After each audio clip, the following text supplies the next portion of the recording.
বিকেল হলেই কি বাচ্চারা বাইরের চিপস বিস্কিট বা ফাস্টফুড খাওয়ার বায়না ধরে? প্রতিদিন এই ঝামেলা এড়াতে মাত্র 10 মিনিটে ঘরেই তৈরি করে দিন হাই প্রোটিন সমৃদ্ধ সুজির এই নাস্তাটি। বাচ্চাদের পেটও ভরবে, সেই সাথে পুষ্টি চাহিদাও পূরণ হবে।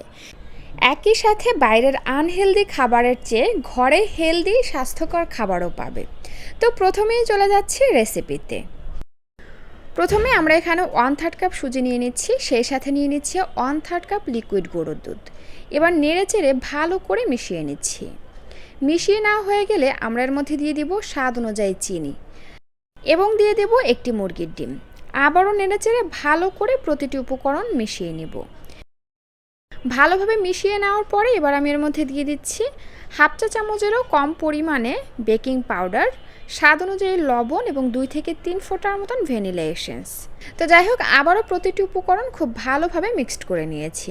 তো এরপরে হচ্ছে আমি এখানে ছোট ছোট সাইজের 2টা বাটি নিয়েছি। বাটির মধ্যে আগেই তেল ব্রাশ করে নিয়েছি। এবার এর মধ্যে আমি এই ব্যাটারটা ঢেলে নিচ্ছি। এরপরে চলে আসলাম চুলায়। একটা প্যানের মধ্যে আমি পর্যাপ্ত পানি দিয়ে দিয়েছি, তার মধ্যে একটা সুতির কাপড় দিয়ে দিলাম। এবার এই বাটিগুলোকে এর মধ্যে দিয়ে দিচ্ছি। এবার হচ্ছে চুলার আঁচ মিডিয়াম আঁচে রেখে ঢাকনা দিয়ে ঢেকে আমরা এগুলোকে প্রায় 7 থেকে 8 মিনিটের মতন ভাপে সিদ্ধ করে নিব। আর এই যে ঢাকনার যে ছিদ্রটা রয়েছে সেটাও আমরা বন্ধ করে দেব।